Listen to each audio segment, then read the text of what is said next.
Seguimos conversando con el doctor Alejandro Báez, director del Comité de Emergencia y Gestión Sanitaria contra el COVID-19. Estás con nosotros, Alejandro. Diana había dejado una pregunta, que si favorecías, porque todavía no conocemos las medidas que se tomarán junto a la del toque de queda, una desescalada o qué tipo de otras medidas ustedes han sugerido al Poder Ejecutivo, al Ministerio de Salud, a la Comisión de Alto Nivel, que se tomen junto con el toque de queda, que sabemos que no es suficiente porque el virus no solo circula por la noche y durante el día están los carros públicos atestados, la gente sigue yendo todas a sus trabajos, mucha gente sale a hacer muchas diligencias. ¿Cuáles otras medidas se van a tomar? Si vamos a ir hacia atrás en las desescaladas en esas provincias en particular. Bueno, yo no quiero robar el show al jefe. El ministro Montalvo mañana en la mañana va a hablar de todos los específicos que trabajamos hoy en la alta comisión. Se trabajó mucha especificidad, se hicieron recomendaciones multisectoriales y él va a hablar con lujo de detalle mañana en la mañana. Lo que sí yo puedo hablar es de la resolución, el decreto que salió y el hecho de que siempre, desde el principio, habíamos evaluado la utilidad de tener un switch on y off provincial, porque yo entendía que no era justo penalizar a provincias que se comportaban bien por provincias que simplemente tenían un mal manejo. Eso se presentó en el comité, se le presentó al presidente, se determinó la utilidad de ese modelo y por eso en el día de hoy ven 15 provincias que son las que tienen el principal mapa de calor con la principal concentración de casos, que tienen unas medidas restrictivas mayores, como menor movilidad, y hay 17 que hay un mejor comportamiento y tienen un poco más de movilidad. Ahora bien, perdón, Alejandro, en la provincia que dice de 8 de la noche a 5 de la mañana, en las nuestras, por ejemplo, en Santo Domingo y en el distrito, estamos de 7 a 5, igual que Santiago y lo demás, pero en las otras que dice de 8 a 5, ¿en los fines de semana va a ser también de 5 a 5? ¿O no va a haber nada de fin de semana? No, de 8 a 5 no. todos los días. Las 15 que están calientes son las que tienen más restricciones, esas son las que van con 5 a 5. Exacto. De 5 a 5 los fines de semana. Sí. Las otras no. Las otras tienen un poco más de movilidad. No, el horario de 7 a 5 y 8 a 5 cambia y el de 5 a 5 es para el de mayor restricción. Quería mencionar un punto. Nosotros hace una semana empezamos a evaluar otro instrumento epidemiológico, que es la tasa de reproducción básica, la tasa de reproducción efectiva, el R0, RT el que llevamos, y encontramos que hay provincias que están frías epidemiológicamente, pero que tienen un RT que está subiendo. Eso quiere decir que el contagio está subiendo por encima de su media y por encima de la media nacional. ¿Cuáles son? Lo que vamos a recomendar es esas provincias, aunque están más frías epidemiológicamente, vamos a tener un sistema de vigilancia más intenso, con monitoreo más intenso, para que no se salga fuera de control. O sea que estamos tomando medidas reactivas basadas en la situación que tenemos ahora, pero estamos integrando un modelo epidemiológico proactivo y preventivo también. Ok, Camila, adelante. Ok, yo tengo dos preguntas, doctor. ¿Usted cree que con esta cuarentena parcial que vamos a hacer se va a cortar la cadena de contagio y no se va a disparar nuevamente el virus cuando volvamos a aperturar el país? Y la otra es la capacidad hospitalaria. Ustedes han dicho que van a ampliar las camas y las unidades UCI, pero ¿hay personal capacitado para cuidar esos pacientes que van a estar en esas unidades o en esas camas de aislamiento COVID? Ustedes saben que Camila es una periodista que yo respeto mucho, pero yo quisiera que en cámara ella me diga, buenos días, ministro. Buenos días, doctor. Digo, buenas noches. Ya. Ese es el saludo famoso de Camila. Sí. Mira, Camila, lo que estamos haciendo es estrategia preventiva, estrategia de aumento de capacidad simultánea. Si bien es cierto que una cuarentena total de 24 horas al día por 2, 3, 4 días consecutivos hubiese sido mejor, la decisión de hacerlo controlado, obviamente, es una decisión un tanto punto medio. Estamos liberal, estamos restringiendo, vamos a trabajar un punto medio para limitar la movilidad. Yo vi al presidente Bukele, hoy el presidente Bukele de El Salvador decía algo que me gustó mucho. Él dijo, mira, el vector de este virus somos los humanos. La forma de contaminar, la forma de contagio con nuestra movilidad. Vamos a limitar la movilidad y de esa forma controlamos epidemiológicamente. Yo creo que estas medidas van a permitir más control. No solamente eso, acuérdate que con el toque de queda hay una presencia militar y policial, o sea que las cosas de la óptica se maneja más, con más seriedad. El ciudadano ve una presencia y tiene más deseo de acatar a las medidas que se han implementado. Y la segunda pregunta sobre la capacidad del sistema. El sistema lo hemos ido subiendo poco a poco. Acuérdense que había un solo hospital al principio, el Ramón de Lara. Hoy tenemos 162 hospitales públicos, 54 clínicas privadas y 17 centros de aislamiento. Hemos también articulado el hospital de Bonao nuevo la semana pasada. Tengo la buena noticia de que el hospital, hay 2 hospitales en Santiago, incluyendo el Cabral Ibáez, que entran también en el circuito esta semana, y que la ciudad sanitaria del Hospital Laibar entra a principios de agosto ya de una forma definitiva. Aunque es bueno decir que tenemos ya más de 70 camas de intensivo en esa ciudad sanitaria siendo utilizada para el circuito COVID. Tu pregunta de recursos humanos es importante. Personalmente yo tengo 10 años trabajando modelos de aumento de capacidad en pandemia y de cuidado crítico masivo, lo que yo hago a nivel académico, y he trabajado de las guías mundiales. El modelo de aumento de capacidad se basa en Staff, Space y Systems. Recursos humanos, espacio, sistema e insumo. Si no tenemos recursos humanos, esas camas no se utilizan. Okay. Entonces nosotros hace 8, 9 semanas iniciamos un programa de entrenamiento pan-latinoamericano, pero dirigido desde República Dominicana. Entrenamos 5,000 profesionales de la salud latinoamericanos, 1,100 del Servicio Nacional de Salud. No intensivistas, lo entrenamos en principio de medicina intensiva COVID, liderado desde Dominicana para toda Latinoamérica, 5,000 participantes, 1,100 dominicanos. Ahora entonces entramos con tecnología, estamos implementando un programa de teleintensivo, donde intensivistas que están localizados en provincias importantes, Santo Domingo, Santiago, pueden ofrecer teleconsulta a médicos no intensivistas, médicos familiares, internistas, cirujanos que están en Barahona, en Higüey, en San Cristóbal. Ese modelo nos permite multiplicar la fuerza laboral de forma que efectivamente podamos tener el cerebro de un intensivista y el cerebro y las manos de un no intensivista a nivel provincial. Y descubrimos que el mejor insumo para ese modelo es el médico familiar. Hay residencia de medicina familiar en toda la República y estamos entrenando ahora a los médicos familiares en unos cursos más avanzados de medicina crítica, junto a la Sociedad de Medicina Crítica y la Sociedad de Medicina Familiar. Doctor, las pruebas.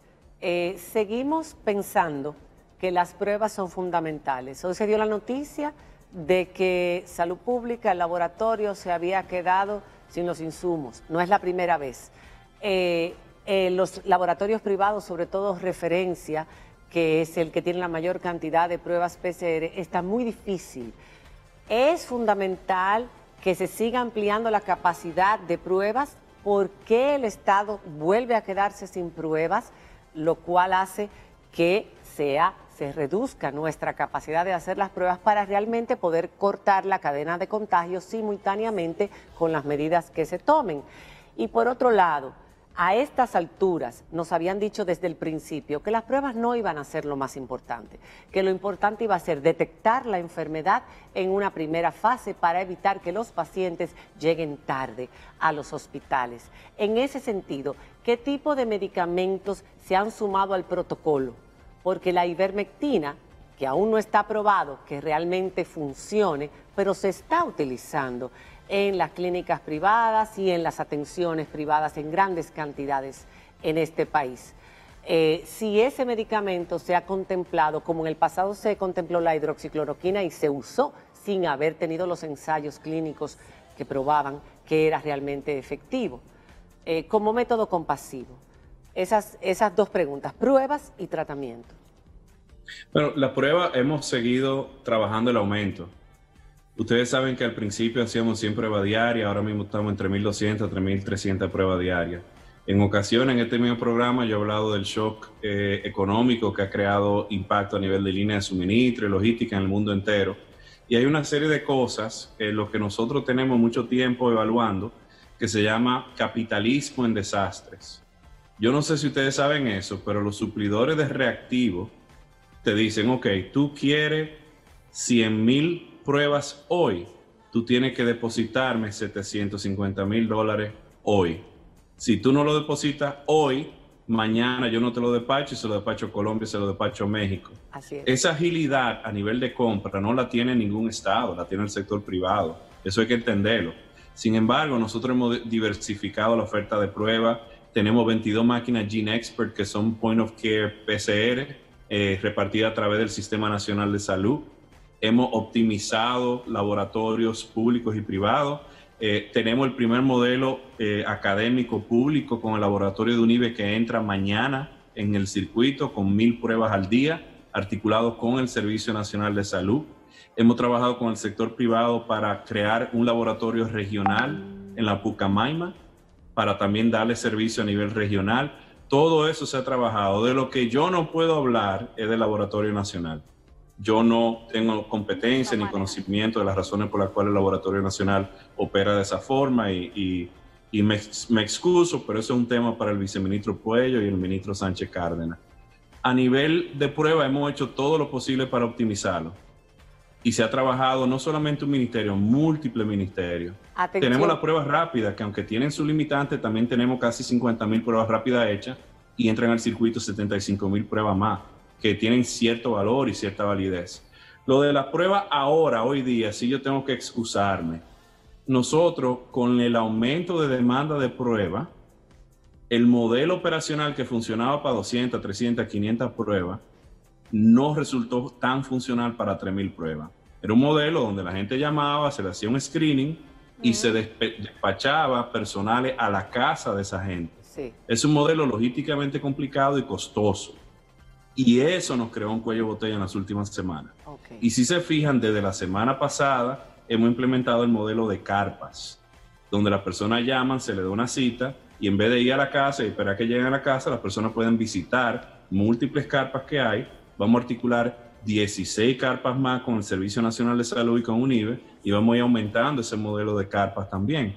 Eso es un trabajo que hay que entenderlo y que hay que trabajarlo y hay que ir a la raíz del problema para poder tener una solución. Lo de la atención Mira, con primaria. ivermectina, Exacto. con la ivermectina, Con los medicamentos. tengo a mi gran amigo José Natalio Redondo, que es Mr. Ivermectina. Él está esperando. Vamos a hablar con él después de ti, justamente. Pero Mr. Ivermectin me ha educado a mí mucho con el tema de ivermectina. Tengo que confesar, yo personalmente tuve un pequeño susto la semana pasada, directamente asociado a mi amigo José Natalio Redondo, con el cual compartí una sesión de trabajo 2 horas antes de que él saliera positivo. Sí. Y él me convenció que tomar ivermectina en lo que me salía mi prueba, que tengo que confesar que es negativa, 2 veces salió negativa, no tengo COVID. Pero yo entiendo lo siguiente. María Cela está muy al día porque nos habló de uso compasivo de hidroxicloroquina y de no uso compasivo de ivermectina. Eso es un dato de inteligencia periodística muy fino, porque precisamente los argumentos de la integración de la ivermectina que nosotros presentamos en algún momento era ese. Era, bueno, hay un estudio in vitro que dice que la ivermectina puede funcionar. No hay estudio ni in vitro ni in vivo que demuestran daño.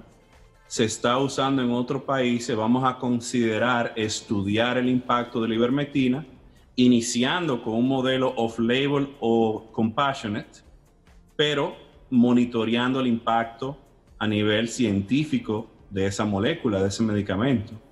Al final no se aprobó eso, se determinó por parte del ministerio que lo prudente era trabajarlo con el CONABIOS, con un modelo de investigación clínica.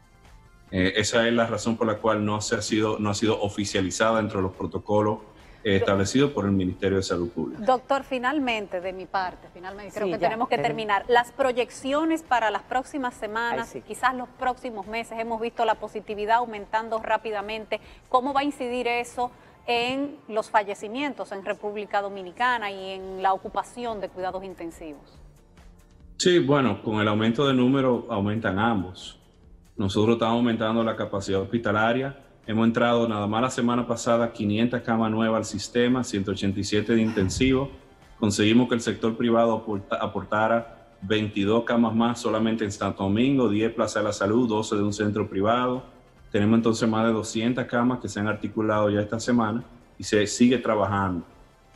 Lo de la mortalidad, mira, y a mí me da pena, yo tengo que decir las cosas como son, los números están subiendo, hay un repunte. Sí. Esos números implican que hay seres humanos que se van a enfermar y que hay seres humanos que van a perder la vida. Lo que estamos haciendo es lo siguiente. Nosotros tenemos un proyecto de un índice creado por el CISARIL, índice de vulnerabilidad. Nosotros tenemos mapeado 17,000 dominicanos y dominicanas, que son las principales poblaciones de riesgo basadas en indicadores de salud y socioeconómicos. Nosotros vamos a crear entonces un programa dirigido a esos 17,000 dominicanos para aislarlo y protegerlo. Son mayores de 60 años, son diabéticos, son hipertensos, bajo nivel socioeconómico, que viven en hacinamiento. Y vamos a articular esas personas con los centros de aislamiento. Yo estaba hablando con el congresista Adriano Espaillat el sábado, y él me decía, oye Alejandro, qué bueno que ustedes tienen 4,500 camas de aislamiento. Porque si Nueva York hubiese tenido camas de aislamiento, no pasa lo que pasó. Exactamente. Entonces tenemos esos recursos y quiero quizá aprovechar eso último, aprovechar su plataforma, porque los dominicanos tienen que entender y aceptar el beneficio de aislarse. Claro. Si tú no tienes las condiciones para aislarte de una forma segura en tu casa, confía que nosotros tenemos más de 4,000 camas con 3 calientes al día, 2 opciones de comida, con seguridad, con médico, con limpieza, con todo lo del lugar, para que te aísles seguro, no te enfermes y al no enfermarte no consumes los servicios de salud y esa cama se puede utilizar para alguien que quizá no tiene el privilegio de prevenir. Los dominicanos tienen que entender que eso nos sirve de mucho y ese es quizá el mensaje principal. Estamos haciendo mucho para ayudar a los dominicanos a salir de esta pandemia, pero necesitamos que los dominicanos nos dejen ayudarlos. Ok, esa es una excelente noticia. Yo sé que no nos queda tiempo, pero yo no puedo dejar de hacer esta pregunta porque estos estudios de pronóstico nos tienen a todos alarmados. El estudio que hizo la Universidad de Washington del Instituto IHME, que para que la gente entienda, el Instituto de Salud, Métricas y Evaluaciones, decía que en septiembre podía haber una proyección de más de 100 muertes diarias y que a 1 de noviembre, si seguíamos como íbamos, unos 6,000 fallecidos. Eso es rápidamente. ¿Eso puede variar con las medidas que se tomen ahora o definitivamente es algo que podemos considerar posible o factible? Ya estamos llegando casi a los 1,000 fallecidos. Mira, el Institute for Health Metrics and Evaluation es buenísimo en otras disciplinas. Tiene 50 epidemiólogos, doctorados, hace muchos estudios importantes. Lo que están haciendo con COVID ha fallado en numerosas ocasiones, inclusive tiene una crítica muy pesada que sus proyecciones no han dado una en Estados Unidos y crean expectativas que no son ciertas. Perfecto. Nosotros hemos revisado, yo personalmente me pongo mi sombrero de epidemiólogo y de nerdo de data, yo tengo un PhD en ciencia de data y me gusta entrar a lo específico, a lo granular, a los detalles y a los modelos. Sí. El modelo de ellos tiene un problema y es que correlaciona la mortalidad con índice promedio a nivel mundial. Pero ¿qué pasa? República Dominicana tiene una tasa de letalidad de 1. La mundial es 4.2%. Bueno. La de España es un 10%, la de Estados Unidos está por encima del 4%. Entonces, cuando tú calculas unos modelos basados en los elementos que ellos integran, que es uso de máscara, distanciamiento y la mortalidad, pero no controla la tasa propia de República Dominicana, crea un modelo fallido. Ojalá que no sea así. Sin embargo, a nosotros nos gusta creer modelos que exageran, porque hay un dogma en preparación de emergencia y desastre que dice, prepárate para lo peor, pero ora para lo mejor. Exacto. Nosotros no queremos que República Dominicana llegue a 6,000 casos. Yo no estoy de acuerdo con usar esa noticia como para meter miedo. Yo lo que entiendo es que nosotros internamente asumimos eso y decimos, bueno, ¿qué es lo que tenemos que hacer para cambiar ese paradigma? Para evitar eso. Ese paradigma se puede cambiar sencillamente con responsabilidad y con solidaridad. Y ya tenemos la buena noticia. y lavado de manos. Ya tenemos la buena noticia de la vacuna, que posiblemente a partir de septiembre empiece a aplicarse, el año que viene estará a nivel mundial. Que nosotros nos pongamos en la fila, eso sí es importante, que nos pongamos de primero en la fila para que vengan aquí a hacer todos los estudios que quieran, que si es necesario ponernos para que tengamos acceso a esa vacuna, porque este es un país muy pequeño, ¿verdad? En eso ustedes están de acuerdo, me imagino. Sí, me ha tirado por todos los ángulos, María Cela. Lo de la vacuna salió ahora. Sí, en la noticia del día. Es un estudio de Oxford de más de 10.000 pacientes, pero es un estudio de seguridad que demuestra que la vacuna es segura, pero la efectividad clínica de esa vacuna solamente se demostró con una segunda dosis en un número de 10 pacientes. Así es. O sea que todavía la vacuna es segura, estamos en estudios de evaluación de seguridad, pero la efectividad en cuanto a inmunidad, tanto por inmunoglobulina como celular, se está evaluando y solamente se encontró que el boost de inmunidad se consiguió en los 10 pacientes que le metieron una doble dosis. Bueno, o sea que hay esperanza, hay esperanza, 5 vacunas. Hay esperanza y tenemos que agarrarnos de la esperanza, pero hay ser realista que esa esperanza todavía está muy verde, para comernos la tiene que madurarse un chin más. El 2021 la vamos a tener. Gracias, Alejandro, por haber estado con nosotros, de verdad que sí. Hacemos una pausa y cuando regresemos tenemos al amigo de Alejandro, precisamente, el doctor José Natalio Redondo, que casi le pega el COVID. Ya volvemos.